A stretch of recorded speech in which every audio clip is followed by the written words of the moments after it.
how to hire right and fire well.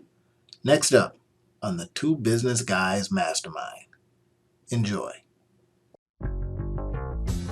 This business podcast, the Two Business Guys Mastermind, uncovers for you secrets and share tips and tricks to entrepreneurship as they mastermind on how to have startup, operational, and overall business success so that you can go on to get better results. Enjoy. Change the names of the So as we think about the book that we're talking about today, everybody, we happen to be going into kind of a series where we're not only talking about ideation, as you heard probably last week. We've got some really interesting things before us in terms of what can we create, right? And I totally mistimed a creation of an idea that I wanted to do. And I'm going to tell you, I totally mistimed it because I didn't realize how busy my week was going to be and I wouldn't be able to focus on it. We'll talk about that in a minute. But anyway, we were just talking about Patrick, say this name, Rob. Lencioni. Lencioni's five dysfunctions of a team. Now, this was important because one of the other businesses that I'm a part owner of, we're doing some hiring, and Rob is pretty much, kind of guiding me on some things to remember as we are putting teams together. Same thing with you. Doesn't matter if you're a solopreneur. Mm-hmm. And when you start hiring other people because your business is growing like crazy, you're going to listen to what we were talking about, and it's growing like crazy. So, Rob, when you say, some of the things that he talked about are like results, accountability, commitment, conflict, and trust. Mm-hmm. Results, focus on personal, ego, and own department. Yep. Break that out a little bit. Yeah. So when basically what Patrick Lencioni talks about, there's 5 kind of basic dysfunctions, and the top of the pyramid, the way that he presents it, is inattention to results. And what he talks about is, in a dysfunctional team, people are just focused on taking care of themselves. They're just focused on making sure that their ego is satisfied, that their job is taken care of. What the company does, not as important, right? And what a lot of people think is that that's a personal flaw, but in reality, that's the culmination of all of these other flaws and all of these other dysfunctions in the team. And so we start off at the base with trust, right? Where there's an absence of trust on a team, all of these other things flow from it. And so kind of what you and I were talking about with a lot of the companies that I work with, right? The recruiting, hiring, and onboarding process, a lot of leaders, a lot of managers don't understand what they're actually doing in that period, in that space. And so the whole key to the first 90 days of somebody's employment with your organization is that you have to be building trust, right? Not just trust that they trust you, but trust that you trust them. And this is what a lot of companies don't do. A lot of companies go and look for someone who on paper looks like they're qualified and looks like they're capable. And then they trust the resume, and they trust the interview, right? Which means that they have not demonstrated anything about their capability or qualities other than the fact that they're really good at talking. If your job is not communications manager, however, the fact that they're really good at talking should not be the thing that convinces you that they're capable of doing what you need them to do. And here's the reality. It's not. That's why you get so many people that come in and we have, high hopes for them, and then we're disappointed with the results. And then what happens oftentimes is that we blame the person instead of our process. And so this is what we were talking about. This is what we're starting to get into with, what does your process do to ensure that you create a basis of trust on both sides? And that has to be reciprocal, because they also are wanting to trust you. But a lot of times, right, 40% of people who quit their job in the first year quit within the first 30 days. Yeah. And what's interesting about that, Rob, is and hearing that, like, especially in the entrepreneurship space, right? Because right now you're having to go out there and put teams and systems together. When you listen to what we talk about, that as you grow and you have to put these teams in place, and here you are interviewing folks, and you feel good. Hey, I like them. They said all the right things. And then you could get someone and not understand why they just quit after the 23rd day. Mm-hmm. And you're saying, well, these darn employees are no good and all this kind of stuff, or the money wasn't right. It's something in what you didn't do in the interview process. And I have to also check my own self because I'm a managed by objective guy, right? And that's because I have been disappointed. And you like somebody and your resume is speaking to you, is singing songs, and you're like, yeah, and you're doing the hymn, and then it's like, man, they stunk after a while. So I says, well, if I can, interview like I like to manage, maybe that will work. And Rob has to remind me, not all the time, because they've got to have, buy-in for your company. And some of the things I asked to Rob is like, tell us about how you learned about Malamaya and what about that, right? How does that match with what you're trying to do? Little things like that, but I didn't tell you about. But still, we could 20 something days in, that person that we loved could end up bouncing. Yeah. So, and a lot of the point is not so much, right? A lot of people will ask the right questions, but this from marketing. A lot of people say the right things, but if it's not connected to the right things, then it falls flat, right? And it's the same thing with the questions that you're asking. It's a feeling. It's an understanding. It's a connection, right? Brene Brown talks about this, right? There's got to be connection. That's what people crave for.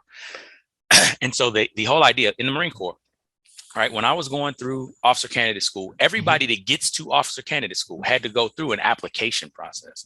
Everybody that gets there had to be approved by a board of people that says, yes, you're capable. But then officer candidate school is 10 weeks of screening and evaluating whether or not you have what it takes to make a Marine officer.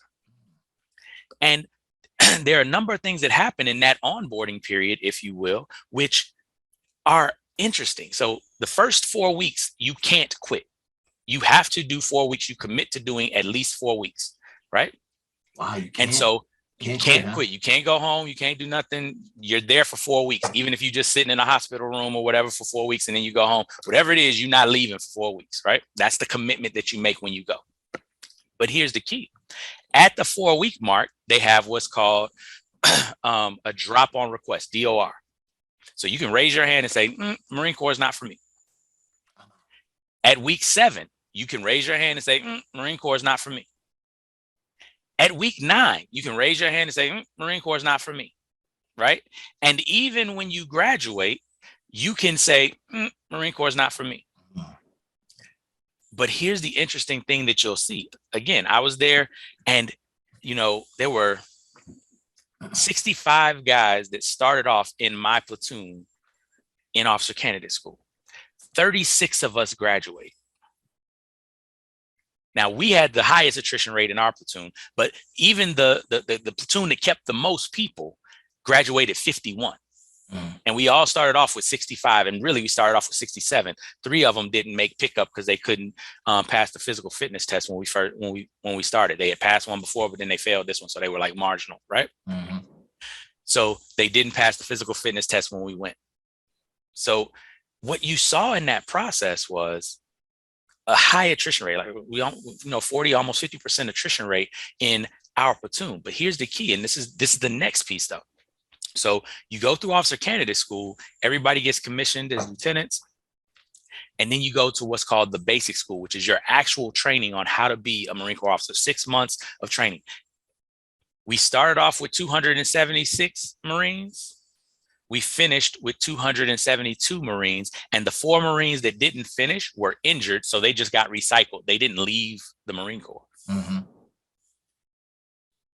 By doing that hard work in the beginning, of building trust, of helping people to understand what the Marine Corps is and what it's not, of ensuring that we're paying. Like there were a number of different things. I remember they called me into my commanding officer's office and he was talking to me about the fact that, here's what you're going to get paid. Here's what it's going to be. I know you got a law degree. You got this, you got that. How are you going to make all of this stuff work? And I had to explain to him how the Marine Corps worked for me, but he was legitimately concerned about how I was going to make the Marine Corps and my career in the Marine Corps work with taking care of my family and all the rest of that type of stuff. And it was a really impactful experience because what it did is it built trust between me and the organization, that they weren't that I wasn't just a cog in the machine, that I wasn't just a number, that I wasn't just a piece of meat, that it actually meant something. right? And so this is one of the biggest things that I talk to companies about. Your first thing in all of your interactions with anybody that's coming into your company, first 90 days especially, your entire job is to build trust in two ways. Number one, you're building trust by helping them to know that what you're talking about and that what you're saying is actually true, that what they see on the veneer, what they see in your marketing, what they see in your branding, what they see in the job description and all the rest of that is actually who you are. That's good stuff. Then the second piece is you're building trust with them that they're actually capable to do what it is you need them to do. Right? It's not, and this is where so many people get bogged down on the leadership side. It's not, I'm going to hope for the best with you. Right? One of my mentors, Darren Hardy, says it this way: confidence comes from demonstrated competence. The more often you do something, the more confident you are that you can do it. Right? And similarly, when you're hiring somebody, the more often you see them do what you need them to do, the more confident you are that they can do it. So one of the things that I talk to companies about all the time is, what are the tests? What are the capability demonstrations that you have built into your process in the beginning that say, yes, this person can do what we need them to do? And it doesn't have to be, these elaborate schemes or anything. It can just be, what's the job? Can they show up on time? Can they do this? What's the first week look like? And what are we having them do? Before you start teaching them the intricate stuff, before you start, filling their brain with a whole bunch of extra stuff, what are the bare minimum requirements of this job that you need them to demonstrate that they have the capacity for? Good stuff. I love that. And especially banked off of, and this is something that came to my mind that made me write down: hire right, fire well. Right. And I was talking with Shamil, one of our colleagues, and she's in that HR space. And I says, can't you just fire? No, you can't, Randy. I says, well, if they don't work out, can't you just? No. I mean, there's, things you have to fire well. Right. And hiring right, as we think about and putting in what Lencioni is talking about, the 5 dysfunctions. One of them is inattention to, focus on outcomes, right? Avoidance of, the second one is avoidance of. So they talk about results, accountability, commitment, conflict, and trust, right? So avoidance of, in the accountability part, avoidance of, this is a dysfunction. Confront, the avoidance of being able to confront difficult issues, right? Now think about this as you're thinking about who you're going to be bringing onto your team, or even how you operate as the leader of your solopreneur and or company, right? So lack of commitment to focus on clarity and closure, right? And the fear of demanding conflict. Debate, right? Yep. So that's the conflict part of it. And then absence of trust, or trust part is absence of be human, right? In other words, and one of the things when I think about business all the time, right, it's like, and I say this often, and it kind of gets me sometimes, is that I'm like a hammer that only sees nails, right? So sometimes I could be thinking about business so much that I forgot about the human part. Or you forget about the human part, and that's a critical component, and that can lead to dysfunction. So yeah, definitely. That awareness is key, everyone, as you're thinking about yourself. Instead of blaming why that person left after 20 some odd days, instead of blaming them, perhaps it's time to look at oneself and ask those questions. Did you create some dysfunction within your team? And that's the biggest key, right? Even when we're firing people, when we're doing stuff, Jocko Willink has a book that's called Extreme Ownership. And it talks about, and Jocko Willink is a former Navy SEAL commander. And the whole idea from a military perspective, if something doesn't go right, the buck stops here, right? That's the end all to be all. You are responsible for the performance of your team. And there's a tendency for us to shield our ego from that reality by blaming and projecting onto other people. But you just said it perfectly, right? If you hire somebody that leaves quickly, what about your system made it so that you couldn't see that person would leave quickly, right? A lot of people are like, well, how are we supposed to know? There are ways. There are systems. There are things that you can do, right? I've written an entire book about it, right? Like the thing that that people struggle Is with that the one? Why can't people just do their do the jobs? jobs? Exactly. Yeah. Right. Like the whole book is about how you can make sure that you set yourself up to get the best out of the people that you lead. Right. And we go through this chapter specifically talks about the fact that most of the time when you're dealing with a problem employee, it is not for lack of commitment or lack of or because of insubordination. Most of the time when you're dealing with a problem employee, it's because of lack of clarity of mission or lack of competence to attain said mission. But if somebody doesn't have the capability to do what you want them to do, are they supposed to know that, or are you supposed to know that? Because one of you knows what you want them to do when y'all start. Right. And so often it's like, but I told you what I wanted and you said you could do it. Well, they probably could do what you told them, but what you meant is a whole different ballgame. Ooh, that's big, right? Right? What you told them and what you meant, mm-hmm. right? Right. I tell you, I fall into that when I'm hiring contractors to do different things. And Rob hears me all the time when I'm saying, you know what, I hire, somebody from Fiverr, or I hire somebody from so-and-so, or I got somebody stateside or whatever. And 3 weeks later, I'm ticked because I had an expectation for them.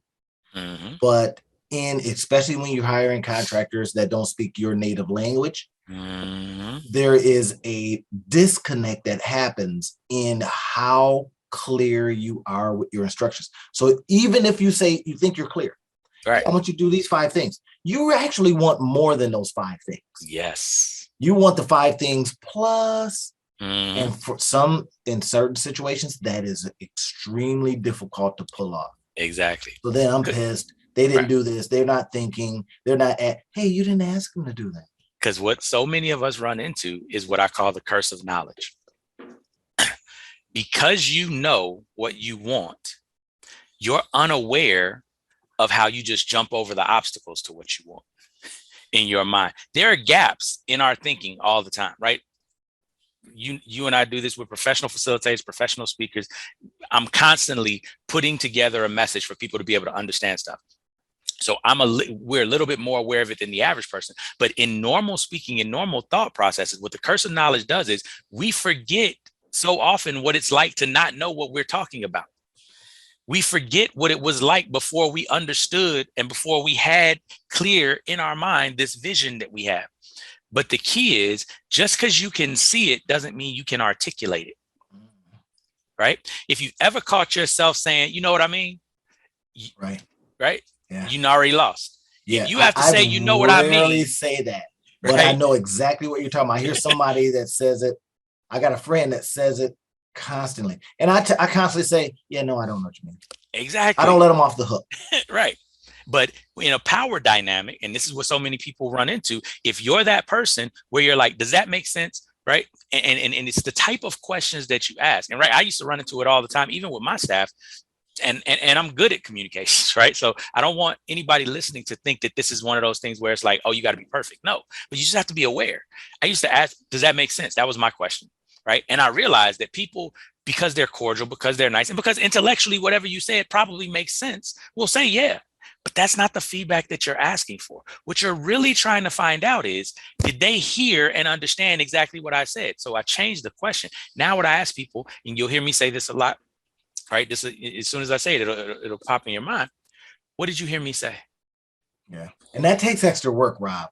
Exactly. We've both been in situations where we've said, because we're facilitators, right? We're teachers. We do these things. Y'all with me? Right? Y'all tracking? And everybody's like, yeah. And then 2 weeks later we see them. So what have you been able to apply? Yeah, or they need to call you and says, could you walk me through that again? Exactly. Like, didn't you? Weren't you in the class going? Yeah, I get it. Exactly, they were. But we all learned this in school. You're not going to be the person to raise your hand and say, "No, I don't get it." Now you're the dumb one. So that's the conditioning. Apropos to what I'm going through this and over the next 10 days, right? So I got from 8 to 11, I'm teaching high schoolers, from 9th grade to 11. Right? The seniors have already graduated. Yeah, my old stumping ground. It is so difficult because, and we're talking about business and kind of jumping into it.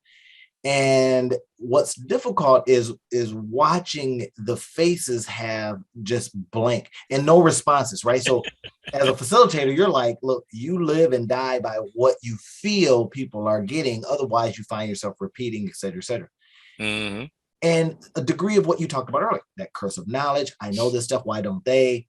And you go, okay, I got to remember when I was in ninth grade. Was I even interested? And I also have to remember there's a degree of brainwashing. I say this in a good way that, Mm-hmm. well, the ideal is go to school, get into a good school, get a job, get paid. Yeah, and then you'll be So, fine. right. And then when I introduce, well, we're talking about business. So you might even be able to skip college. Wait, what? Exactly. Because if you can skip to getting to the money part, and you can get your education via life and living it. I mean, that's just a whole, it creates a gap in something. And so now you get blank stares like, yeah, exactly. Do you understand? I started teaching entrepreneurship when I was a teacher. So my first entrepreneurship students were actually high schoolers. And it's funny, right? Because I used to have to deal with that exact thing. And even in my own children who have an entrepreneur for a parent, the concept, because they're getting bombarded all the time, right? And mind you, I went to college, straight to college. I have 4 degrees. So, and their mother has a degree, right? Like so me and my wife and my mother-in-law and our family is an education family. But I push it to my children, but it's a pattern interrupt. It is a paradigm shift for them to understand. No, I want you to have a business that pays for your college, right? College is disassociated from your earning potential. Understand this. You can make money because of what you know how to do and how you know how to serve people. College is an opportunity for you to grow as a person, to be able to do what you already can do better. And that's the narrative that we know it to be. Exactly. Yet it's not what's being sold. Exactly. And a lot of it is because we've been down that road. Like, you got multiple degrees. I've got multiple. Like, we've been down the college road and we know what's at the end of it. Whereas a lot of people that are selling it are still on the road. They haven't got to the end yet.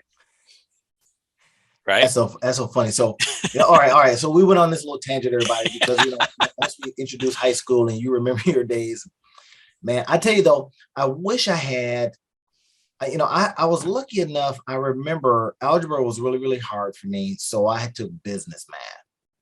Right. And business math really was my introduction to business itself, because it talked a little bit about that. It didn't teach me business. It just started introducing it. So when business started kind of coming around, I was like, oh, I remember that from business math. Right. But not everybody's getting that experience, man. Oh, definitely not. And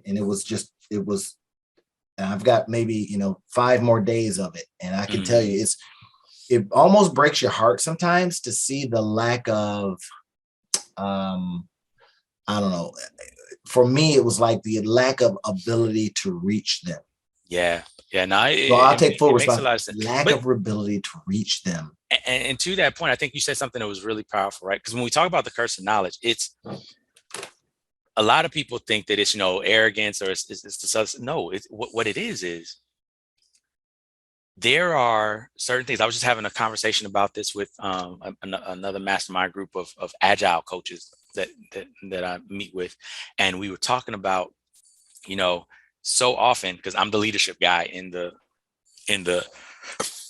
group, whereas a lot of them are kind of IT guys and software guys. And so when we talk about leadership, one of the things I was explaining, because they keep running into this barrier of the leaders don't want to listen, right? And there's this disconnect, right? This cognitive dissonance of, you're in charge. You should see this stuff that I see because you're a leader. But we have to remember back to when we didn't see it as clearly. And that's really hard once you see it. It's hard to go back, right? And I always use the driving a car analogy. It's hard to go back and remember what it was like when you didn't know that blind spots existed. Right? Because there was a certain naivete, there was a certain just freedom that you had when you didn't know that blind spots existed, when you thought that you were safe just looking in this mirror, looking in this mirror, looking in this mirror, and then you can move over. But all of us have had that experience where either somebody taught us or where another car taught us that there's a blind spot. there's a spot where that all that don't work, and it's somebody right there, right? The car taught you. Exactly. Been there, done that, right? If we can remember that experience, that aha moment, and recreate that for those that we are teaching, that's where we're able. And so we came away from it with them was we have to remember that our job is to bring them to where we were, right, when this stuff started making sense. So it's not to take them to where we are now. That's information overload. It's to bring them to where we were when this stuff started making sense. And that's why, right, Lencioni's 5 dysfunctions of a team is amazing. But what I do with most of the companies that I'm dealing with is we first start with that first layer of trust, because without trust, all that other stuff, and Lencioni said this in the book, without trust, all that other stuff is darn near impossible to come by, because you have to be able to trust that the other person is in it with you if you're going to enter into conflict, right? None of us want to argue for the sake of arguing. It's a waste of time, right? I got to trust that we're moving towards something, right? So we have to build trust first. You have to trust in order to commit. You have to trust in order to be committed to the bigger objective. You have to trust in order to hold other people accountable. What? Wait, I'm gonna actually call you out. I got to trust that the system actually matters, because I'm not about to put myself out there so that now I got another enemy. That, man, I tell you, some of the things when you guys are listening to us mastermind, a lot of the things that we're masterminding on is stuff that we're struggling with sometimes, right? And as a person that came from like solopreneurship, if you will, creating digital products and the digital real estate, online properties, and all the different things I talk about, right? Those are kind of solo things. And I can spin those things up in an afternoon, have them out there making money for me, my little salespeople, if you will, right? And then I can go on to something else. Now having to work with a team, now having to work with, when I get, partners in a business idea, boy, you talk about having to learn some things fast. And that is the fact that you have someone else on the other end of this that is looking at you like, I know you, are on this part to do a thing, and you have to call them out, or get this, they have to call you out. And of course, I mean, we don't think we're wrong. We kind of get, and then I tell you, I just had a situation recently that I had to call somebody out, and they had to call me back out, because it was like, listen, I get what you're saying. We're kind of saying the same thing. You just don't like the vernacular. You just don't like the wording, because the wording maybe suggests too much. For me, it was too much non-clear things, right? And I understand what happens. Right. I says, look, we got to be more clear. We got to say it a certain way so that we have that kind of clarity. But in the end, because we had trust in the fact that we're all in it together, then at one point I was able to say, although we're saying it differently, I believe we're headed in the same direction. There you go. So I'm willing to just let this go, and let's go in that and use the vernacular you want to use, blah, blah, blah, blah, blah, right? Yeah. That's some of the stuff, man, that is grow up material, because you're like, look, I know I'm right. And the thing about it is, but you gotta go. Right. And what do you do in a situation where you're right and they're right? Right. How do you fit those two things? A lot of times we have this binary thought that they're mutually exclusive, but the possibility could be that you're both right, even though you're saying different things, right? And so one of the things that's so important when you're realizing this, right? And this goes back to when you're dealing with people, we were just having this conversation with that other group as well. So many people use the word management, and it's so important to realize that we manage things, we lead people. We manage systems, we manage processes, we manage inventory.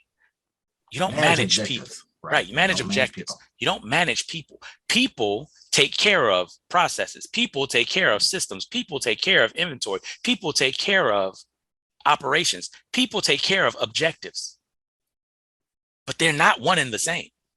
And so you have to lead people so that they can manage all of this stuff, or you can feel free to also manage all of that stuff, right? But if you try to manage people, what winds up happening is you find out really quickly that people aren't things. Thing, you set it down, you come back, it's there. People, you leave them, they go do something else, right? It's a You're like, completely what are different you thing. doing? I just left you Exactly. to do that. Well, I had another idea.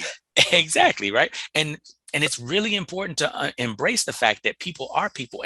And what so many leaders have to understand is everybody on your team has something amazing that they can bring to the team if they're right for your team. If they're not right for your team, they have something amazing that they can bring for somebody else's team. But at the end of the day, we diminish people oftentimes by feeling like, well, they're just horrible, they're bad, or they're just not good enough, or whatever the case may be. And this is the one thing that I try to tell a lot of people. Just because somebody's not good for your team doesn't mean they're a bad person. Right? They may be a superstar on another team. Right? Look at the NBA right now. That is incredible. That's an incredible statement. Right? They're not a bust. They're just a bust for you. Exactly. And what you like. And go ahead with that thought though. Looking at the NBA. Yeah, look at the NBA right now. There are players, right? Andrew Wiggins is a perfect example. Andrew Wiggins in Minnesota was the number 1 draft pick, got traded, blah, blah, blah. Now he's in Minnesota. People were thinking that he was a number 1 draft pick bust because in Minnesota, where he was having to carry the entire load and all the rest of this type of stuff as a young guy, 19 years old, coming out of college, when you don't peak until you're, 21, 22, 23, you don't even start understanding the game, right? If you go back and you look at Michael Jordan was an anomaly, right? Kobe Bryant in his first 3 years rode the bench his first year, didn't even get much playing time.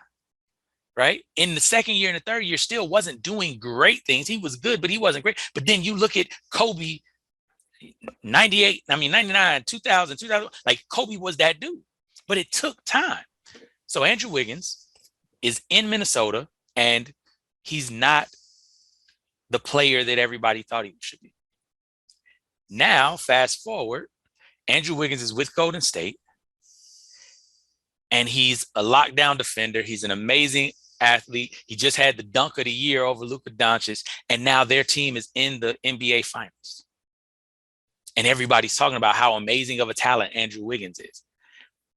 He's not a different person. He's in a different place. And so often we have to realize that it's okay that if the people that you brought in that aren't right for your system, set them free, let them go where they need to Fire go well. And help them, right? Fire well. And part of firing well is realizing, Jack Welch said it this way. I was reading his book. It was called The Real Life MBA. And what he said is, you want to love people as much on the way out as you were loving them on the way in. Because at the end of the day, we know one of two things happened. Either A, they were right for your system and they've changed while they've been in your employ, right? Which means that they gave you value until they changed and now they need to go somewhere else. So love the contribution that they gave you. Or B, they weren't right for your system in the first place and that's your fault. So don't be mad at them because your system didn't set them up for success. Well, there it is, everyone. We were going to talk about some ideation stuff, right? We were going to talk about a misstep that I actually had deciding on this really huge, big goal because, well, I mistimed when to start it. But we ended up talking about the 5 dysfunctions of a team. And then, telling you guys that you've got to hire right and fire well, especially now. You've got a lot of people out there that are available to you, right? Because the Great Resignation has suggested to folks that they can go out there and do it on their own. But bills come 5 to 6 to 7 to 8 months later, and they might be looking for work. Now you've got to bring someone in that has, I don't know, maybe made their own missteps or just fired up thinking that they can do it on their own and wanting to do their own thing. So now you can't manage that person, right? They become entrepreneurial, and entrepreneurs are difficult to manage. What do you do now, right? Pick up the book. Maybe that's one of the things. Pick up Rob's book. Why can't people just do their jobs? Pick that book up. That'll really give you some good insights. And then, as we break out what we're talking about here, hiring right, firing well, what does that look like? What responsibilities do you carry as a part of that dysfunction? Because you're going to have all these hybrid teammates and all that kind of stuff. And Rob, I'll tell you, I'm hearing just a goo gob of stuff about how do I maintain, companies are saying, how do I maintain culture when I got all these disparate, these people are in wherever? How do I maintain culture? Good luck with that. I don't know. Maybe it's something, and I got a master's degree in this stuff, organizational development.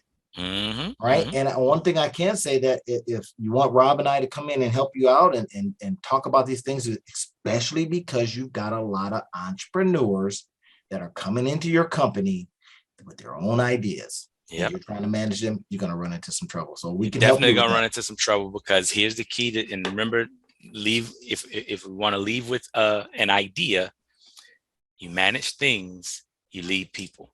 The biggest thing that owners, entrepreneurs, business owners need to come to grips with is, if you're trying to bring people in and take care of your culture, you need to learn how to lead them rather than manage them.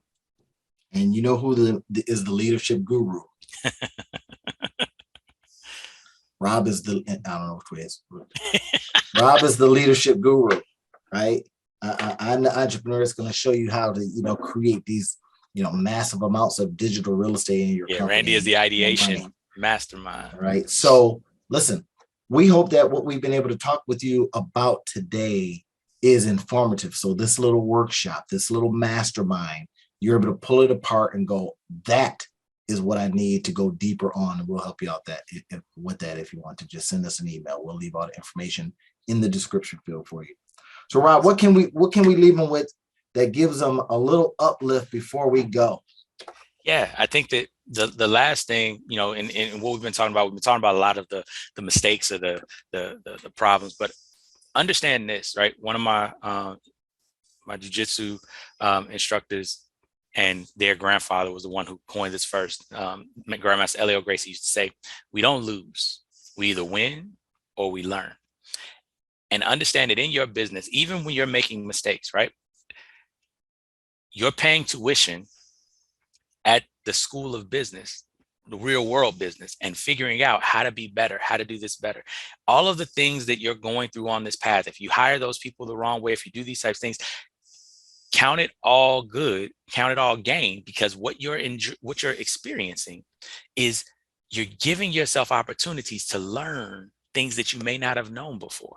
But you have to look at it always as, what did I learn from this experience? And if you're learning that other people suck, you're probably learning the wrong message. So what did you learn about what you could do differently? Right? What Randy said is phenomenal. Hire right. There we go. Well. Hire right and fire well. I was getting confused with the other one that I always hear you say, which I like, which I love, and I want to leave people with this one too. Hire slow, fire fast. Right. And when you hire slow and fire fast, make sure hiring slow helps you to hire right. And when you fire fast, fire well. Love people the same way on the way out as you love them on the way in. If you can do that, what you will see is that you will get the gain from the entire experience. So I think that's something that for all of you all out there who are struggling with, I don't know if I can, if I want to hire, understand that it's going to be a learning experience. You're not supposed to be perfect at it, right? How you learn how to ride a bike, you fall down a whole bunch of times and then you get it. Same thing with this. There it is. You don't lose, you learn. There we go. All right. We'll see you next time, everybody.